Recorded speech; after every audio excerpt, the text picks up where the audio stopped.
Wala nang maraming paligoy-ligoy pa, diretso sa punto na. Maiksi lang ang komentaryo, pero diretso sa punto. Maraming kuro-kuro, may tiwali, may totoo. Dito, sa puntong diretso tayo. Punto, diretso. Mga kabunyog, si Bongo. Si Bongo, binibira na ng mga DDS. Actually, ano ito? Papansin-pansin ito doon sa nung isang araw, nung Sunday, yung launching nung kanilang koalisyon ng mga pro-Duterte, yung raids. Oh, mapapansin mo doon, nandun naman si Bongo. Nandun naman si Bongo, syempre, alam nga namang iitsapwera siya doon. Alam nga namang hindi siya papasukin doon. Ha? Ah, Incumbent na senador siya at sinama siya ni Robin Hood Padilla. So, siyempre, alam nga namang hindi siya i-recognize doon. Alam nga namang hindi siya pagsalitain doon. Ni-recognize si Bongo at pinagsalita. Pero makikita mong matamlay. Makikita mong matamlay. At kahit si Bongo, ramdam niya na hindi siya welcome doon. Mayroong mga ano doon na hindi siya welcome. Bakit?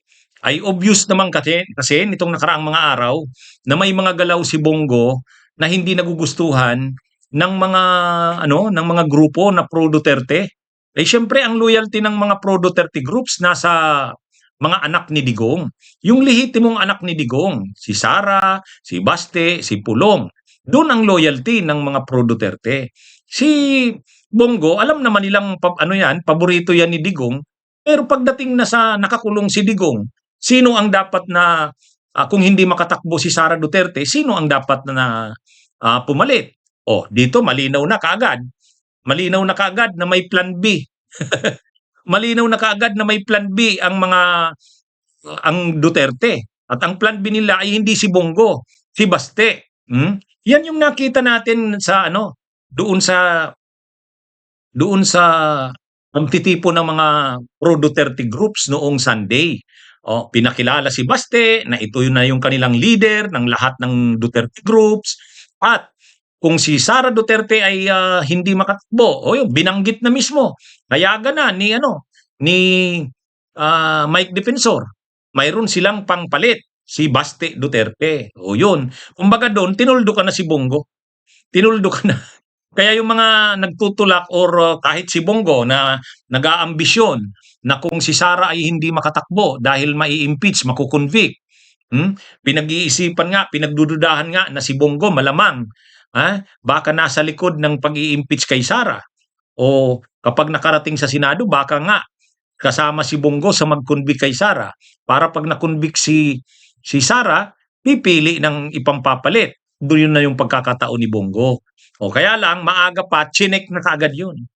Chinek na kaagad yun. At malinaw dito, may plan B ang mga Duterte. Hindi sila papayag na hindi Duterte ang pampalit kay Sara. Kaya kung sino man yung nag-iisip na kung convict si Sara ay pwedeng si Bongo na ang pambato nila, hindi yon. Kaagad-agad yung pagtitipo nung Sunday, pagbuo nila nung tinatawag nilang Rage Coalition, kaagad-agad pinosisyon na si Baste. Kaya kumbaga si Bongo wala na. Pinagsalita si Bongo, pero syempre formality lang yon.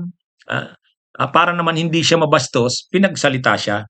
Pero kahit nung nitong nakaraang mga araw, grabe ang bira kay Bongo eh. Naglabas nga ng statement ang Maisog in support kay Vic Rodriguez laban kay Bongo. Naglabas din ng statement ang PDP Laban. Ang statement naman ng PDP Laban, wag nang palakihin ang gulo. Ibig sabihin, recognize talaga nila na may away. Ang sinasabi lang ng PDP Laban, wag nang gatungan, wag nang lumaki. Kaya ito. So ngayon, binibira si Bongo.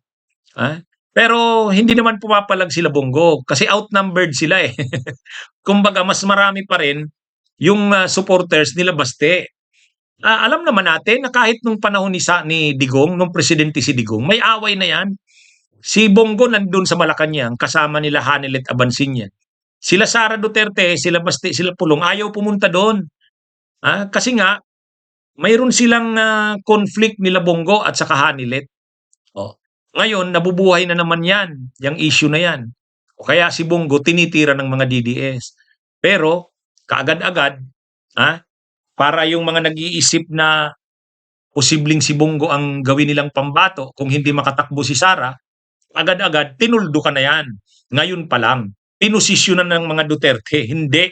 Mayroong ang pampalit dyan kay Sara kung hindi makakatakbo, si Baste. Yan yung mga inanunsyo doon sa pagtitipo ng na buong koalisyon ng mga pro-Duterte groups. Eh. Kahit nga si Robin Padilla, ha? Ang inanunsyo nga ni Robin Padilla, ang plinote niya nga, pinalutang niya. Okay, kung si Sara Duterte maging presidente 28 to anong taon ba yan? To 34? Oh. Tapos 34 na naman to 2040. Si Baste naman. Wow, ang iniisip talaga nila, dinastiya. Dinastiya, no? Mga kabunyog, mga kababayan. Anyway, ang malinaw dito, na ano na, kumbaga nip in the bud, kitlin usbong pa lang. Kitlin sa usbong, ibig sabihin nagsisimula pa lang yung mga ideya-ideya. Makikita mo pa lang yung mga plano-plano at galaw-galawan. Kitlin mo na. Yun ang ginawa ng nila ng mga anak ni Duterte. At syempre, sulsul yan nila Vic Rodriguez, nila Mike Defensor na baste, pumosisyon ka na. Kung tatakbo si Sara, ikaw ang mamumuno ng mga pro-Duterte groups. Kung hindi naman makakatakbo si Sara kasi talagang i-impeach, ma-convict, ikaw ang posibleng pumalit. Yan yung kaya malinaw diyan, may plan B talaga ang Duterte, hindi si Bongo yun. Kaya yung mga nag-iisip na si Bongo, hindi sila makapurma ngayon. Pero nandiyan pa rin yung na yan. Yung bangayan na yan ng nila Bongo at ng mga anak ni Duterte, nandiyan yan. Hindi naman mawawala yan. Nandiyan nga yan nung panahong nakaupo si Digong. Kahit nga si Digong, hindi naman na-control yung away na yun. Hindi na-control. Lalo na ngayon. Lalo na ngayon na nakakulong si Digong.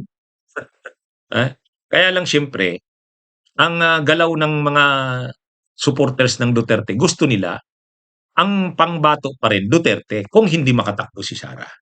So ano pang nakikita dito? Ay malinaw dito na kahit sila naiisip nila, posible pa rin talagang makonvict si Sara.